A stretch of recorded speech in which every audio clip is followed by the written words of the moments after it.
전능하사 천지를 만드신 하나님 아버지를 내가 믿사오며 그 외아들 우리 주 예수 그리스도를 믿사오니 이는 성령으로 잉태하사 동정녀 마리아에게 나시고 본디오 빌라도에게 고난을 받으사 십자가에 못 박혀 죽으시고 장사한 지 사흘 만에 죽은 자 가운데서 다시 살아나시며 하늘에 오르사 전능하신 하나님 우편에 앉아 계시다가 저리로서 산자와 죽은 자를 심판하러 오시리라.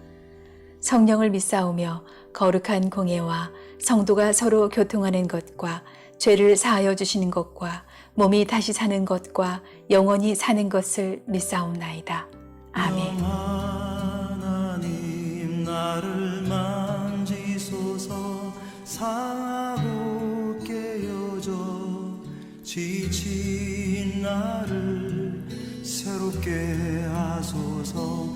성령의 바람 시들음 내어 살리소서.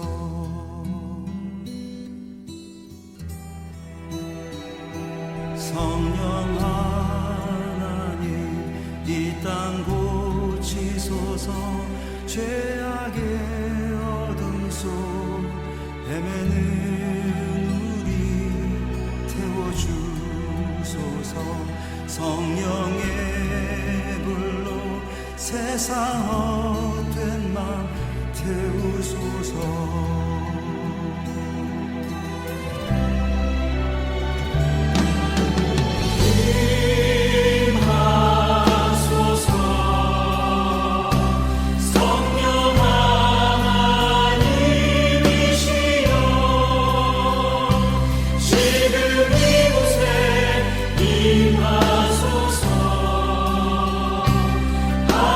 바람처럼 물처럼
주의 증거들은 놀라움으로 내 영혼이 이를 지키나이다.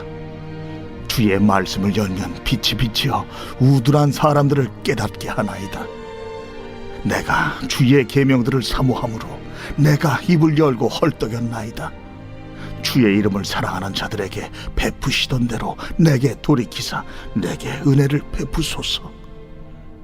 나의 발걸음을 주의 말씀에 굳게 세우시고 어떤 죄악도 나를 주관하지 못하게 하소서. 사람의 박해에서 나를 구원하소서.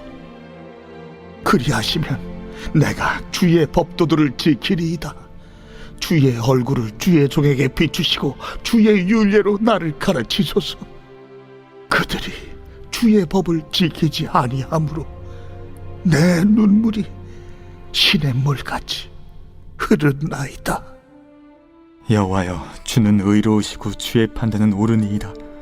주께서 명령하신 증거들은 의롭고 지극히 성실하니이다. 내 대적들이 주의 말씀을 잊어버렸으므로 내 열정이 나를 삼켰나이다. 주의 말씀이 심히 순수함으로 주의 종이 이를 사랑하나이다. 내가 미천하여 멸시를 당하나 주의 법도를 잊지 아니하였나이다. 주의 의는 영원한 의요 주의 율법은 진리로소이다. 환난과 우환이 내게 미쳤으나 주의 계명은 나의 즐거움이니이다. 주의 증거들은 영원히 의로우시니 나로 하여금 깨닫게 하사 살게 하소서. 시편 119편 토라시. 자, 오늘은 129절에서 144절 살펴보도록 하겠습니다.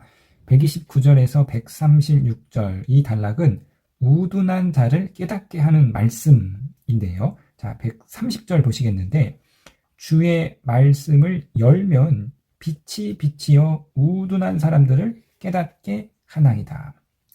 하나님의 말씀은 진리의 빛이 나오는 입구가 되어서 그 문을 열기만 하면 우둔한 자들이 깨닫게 됩니다. 그러므로 우둔한 자들은 하나님의 말씀을 들어야 합니다. 그런데요, 지혜로운 자들은 하나님의 말씀을 찾지만 오히려 우둔한 자들이 하나님의 말씀을 외면하고 하나님의 말씀을 경멸하고 하나님의 말씀을 멸시함으로 진리의 문을 열지 못함으로 깨닫지 못하게 되는데요.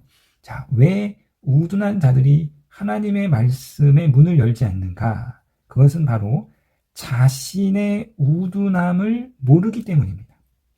소크라테스가 이런 말을 했죠. 너 자신을 알라. 자신의 무지를 깨닫는 것이 바로 지혜의 출발점입니다. 아, 내가 모르는구나. 내가 어리석구나. 내가 이 부분에서 문외하구나. 자신의 우둔함을 깨달아야 자신의 무지를 직면해야 그때서부터 지혜를 찾고 구하고 배우는 것이죠. 그렇기 때문에 자신의 우둔함, 자신의 무지를 깨달은 자만이 하나님의 말씀을 찾고 하나님의 말씀에서 지혜를 배우려 합니다. 교회를 아무리 다녀도요, 하나님의 말씀에서 지혜를 찾지 않습니다. 자신의 우둔함을 깨닫지 못한 것이죠. 자신의 무지함을 인정하지 못하고 교회를 평생을 다녀도 말씀에서 지혜를 찾지 않으니 평생 진리의 말씀을 가졌음에도 불구하고 자기의 우둔한 삶에서 한 발짝도 벗어나지 못하는 거예요. 진리의 말씀을 곁에 끼고 있음에도 불구하고 자기의 고집과 아집과 우둔함을 벗어나지 못하는 자기 안에 갇혀 있는 어리석은 삶을 살아가게 됩니다. 그러나 겸손히 자신의 무지를 깨달은 사람은, 겸손히 자신의 우둔함을 인정한 사람은 진지하게 하나님의 말씀에서 지혜를 찾으며 진지하게 하나님의 말씀의 문을 엽니다. 그러면 하나님께서는 우둔한 사람을 깨닫게 해 주시는데요. 자, 135절 보시겠는데, 주의 얼굴을 주의 종에게 비추시고 주의 율례로 나를 가르치소서. 자, 시인은 내가 당신의 종이니 나에게 가르쳐 달라라고 말하고 있는데, 자, 여러분 누구에게 가르쳐 주는 거예요? 겸손하게 배우려는 자에게 하나님께서 가르쳐 주십니다. 일본의 경영의 신이라 불리는 마스시타 고노스케는 파나소닉이라는 기업을 아주 세계적인 기업으로 이끌었었는데요. 자, 이분이 초등학교도 졸업하지 못했습니다. 그래서 이렇게 고백하는데요. 나는 제대로 배우지 못한 덕분에 모든 사람이 다 선생과 같아서 모르면 묻고 배우기를 꺼리끼지 않았다. 그러니까 겸손하게 모든 사람을 다 선생으로 여기고 일평생 배움의 길을 걸어갔다라는 말이죠. 그러니까 저와 여러분 겸손하게 우리가 인생에 대해서 모르는 것이 더 많죠. 우리의 인생길 다 초행길이잖아요. 하나님 제가 무지합니다. 하나님 내가 우매합니다. 당신의 말씀을 통해서 참 지혜를 가르쳐 주시옵소서. 참 깨달음을 얻게 하여 주시옵소서. 하나님의 말씀을 통해서 진리의 문을 열어가시는 저 여러분 되시기를 주님의 이름으로 부탁드리겠습니다. 자, 계속해서 137절에서 144절은 하나님의 말씀의 의로우심에 대해서 이야기하고 있습니다. 자, 이 단락에서 체다카라는 의라는 단어가 모두 5번 나오는데요. 자, 137절에 주는 의로우시고, 그 다음에 138절에 주께서 명령하신 증거들은 의롭고, 142절에 주의 의는 영원할 것이요. 의는 2번 나오고요. 그 다음에 144절에 주의 증거들은 영원히 의로우시니. 그러니까 하나님의 말씀은 의롭다 이거죠. 여기서의 의는 공의, 정의, 요즘 공정 이렇게 표현할 수 있습니다.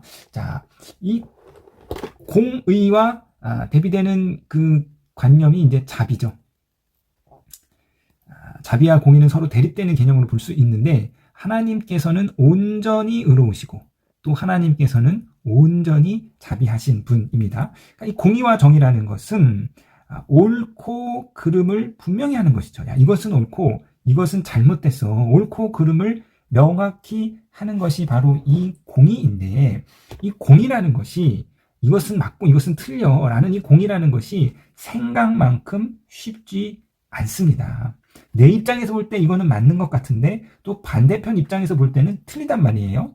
자, 예를 들면은 지난 문재인 정권 때 인천국제공항공사 공기업인데 아주 젊은 청년들이 되게 가고 싶어하는 그런 이제 좋은 공기업인데 이 공기업에서 비정규직의 사람 청년들을 이 문재인 정부 때 정규직으로 전환을 해 주었습니다. 그러니까 이 정규직으로 전환된 사람들이 뭐 사무직은 아니고 그 공항에 이제 보안을 하는 그런 용역들을 이제 정규직에서 비정규직으로 전환을 해줬단 말이에요.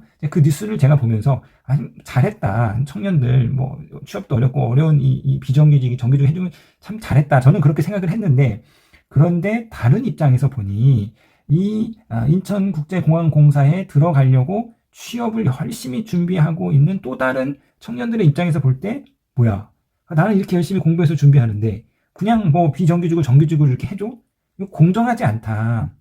이거 잘못된 거다라고 굉장히 이제 사회적인 또 물의를 일으켰던 한 예입니다. 이처럼 이 공정이라는 것은 무엇이 옳고 무엇이 틀리다라고 이렇게 정확하게 선을 긋기가 쉽지 않은 문제들이 많이 있습니다. 그래서 우리는 무엇이 의인가, 무엇이 공정인가, 무엇이 옳은 일인가 말씀이 기준이 돼야 돼요.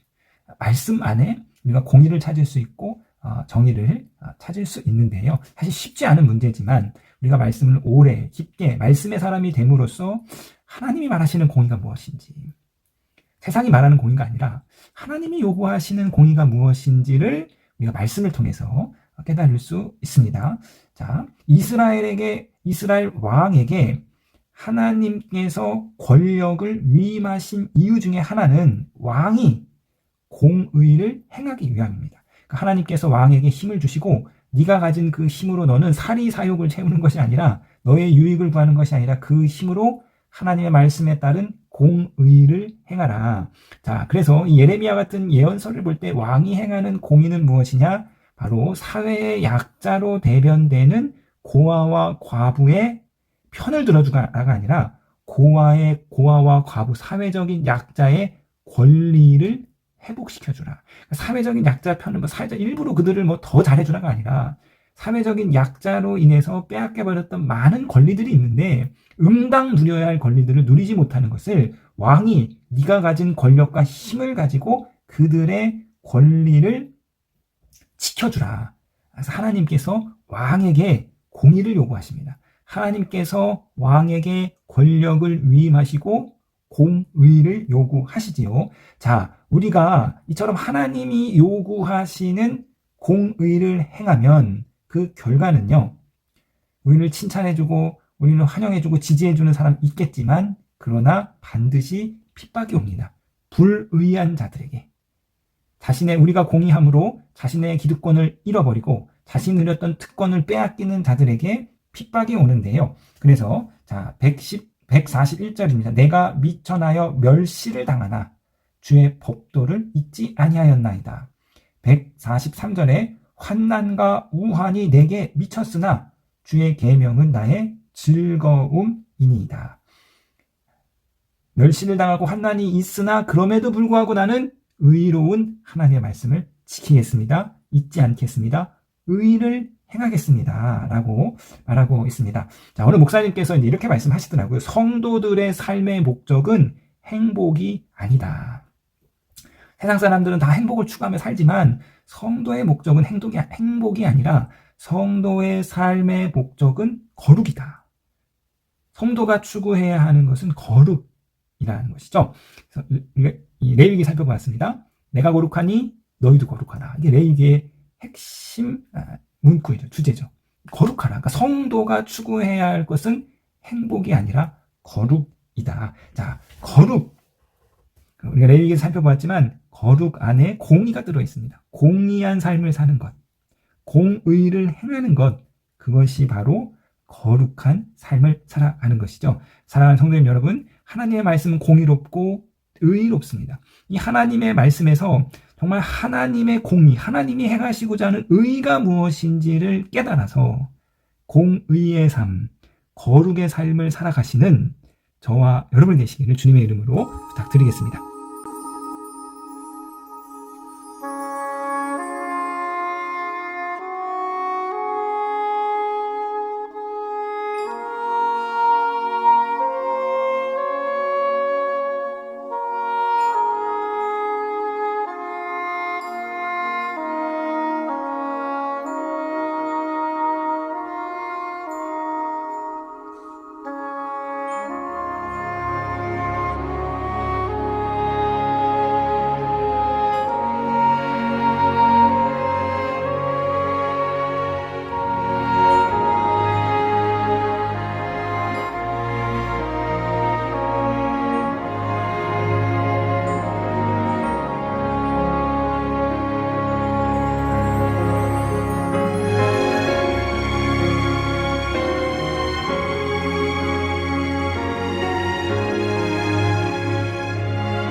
하늘에 계신 우리 아버지여, 이름이 거룩히 여김을 받으시오며 나라에 임하옵시며 뜻이 하늘에서 이룬 것 같이 땅에서도 이루어지이다.